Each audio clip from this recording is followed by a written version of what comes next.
बिस्मिल्लाहिर्रहमानिर्रहीम। अस्सलाम वालेकुम दोस्तों, मैं हूं मोहम्मद अरहम नवीद और अरहम बर्ड्स प्लैनेट चैनल में आपको वेलकम करता हूं।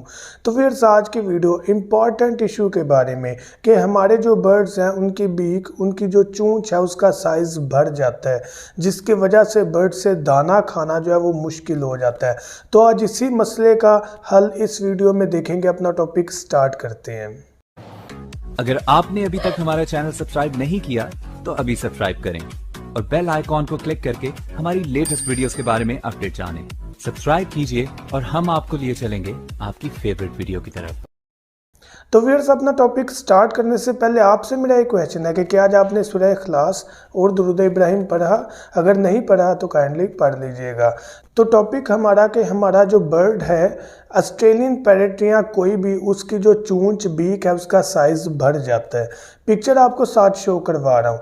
अब सबसे पहले देखते हैं इसकी रीज़न क्या है, वजह क्या है। देखिए, जब भी हम अपने बर्ड को ऐसा इन्वायरमेंट प्रोवाइड नहीं करते जहाँ पर परिंदे ने अपनी बीक चूंच को रगड़ना होता है।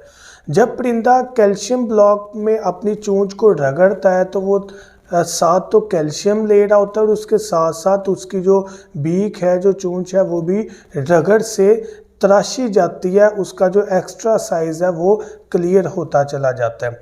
लेकिन अक्सर हमने कैल्शियम चाक नहीं रखे होते तो हम इस चीज़ को इग्नोर करते हैं, जिसकी वजह से ऐसा मसला दिखने को मिल जाता है। या सेकंड चीज़ होती है कि सेल का भर जाना, एक्स्ट्रा सेल हो जाना, जिससे भी ये मसला हो जाता है।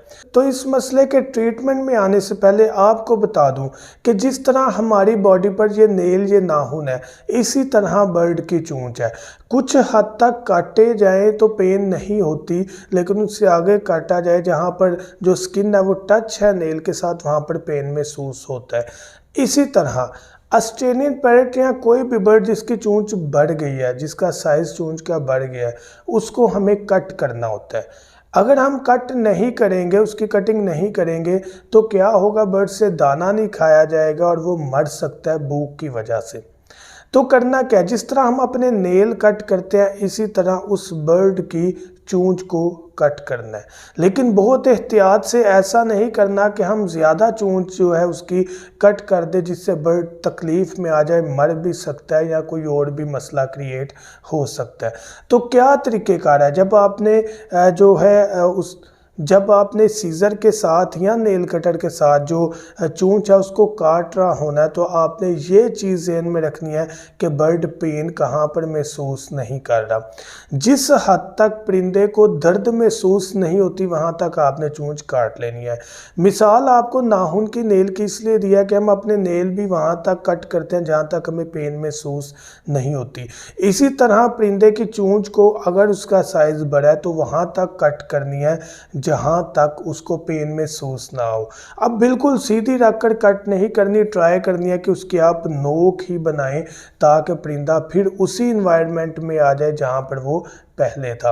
और कैल्शियम अच्छे वहाँ पर लगाएं ताकि जो बर्ड है वो कैल्शियम के साथ जो है वो अपनी बीक को रगड़ें, चीज़ों को नोचें, तो उससे उनकी बीक का साइज़, चूंच का साइज़ बड़ा नहीं होगा। ये बात हम बहुत ज़्यादा लाइट ले जाते हैं, तो इसलिए हमें ये मसला दिखने को मिल जाता है। अब ऐसा भी नहीं करना कि परिंदे का चूंच का साइज़ थोड़ा सा बड़ा और हम काटना स्टार्ट कर दें। ये उस कंडीशन में आपने चूंच को काटना है जब आपको महसूस हो रहा हो कि परिंदे की चूंच जो है वो नॉर्मल नहीं रही, नॉर्मल साइज़ से काफ़ी बढ़ गई है और परिंदे को खाने में दुश्वारी है, तो तब हमने चूंच को कट करना है। तो इंशाल्लाह हमारा जो मसला है वो क्लियर हो जाएगा। टॉपिक क्लोज करने से पहले आपको बताता चला जाऊं कि अगर आपके परिंदों में कोई मसला है, कैल्शियम की कमी, विटामिन की कमी या मसला नहीं है, मुस्तकबिल में परिंदों को ऐसे मसले से बचाना चाहते हैं, तो हमने मेडिकल बॉक्स और कैल्शियम तैयार किया है जिनको आप हमारे से बाय कर सकते हैं। डिलीवरी हम पूरे पाकिस्तान में फ़िलहाल फ्री दे रहे हैं, बहुत मुनासिब रेट है। एक मेडिकल बॉक्स बनाया जिसमें 4 ड्रॉप्स, एक कैल्शियम और एक पेज है जिसमें मुकम्मल डिटेल है। व्हाट्सएप नंबर पर आप कांटेक्ट कर सकते हैं 0347 442 111। इस पर आप कांटेक्ट करके अपना ऑर्डर बुक करवा सकते हैं। तो मैं उम्मीद करता हूं कि ये वीडियो आपको ज़रूर बेनिफिट देगी। Thank you so much. दुआ में याद रखिएगा। अल्लाह हाफिज़।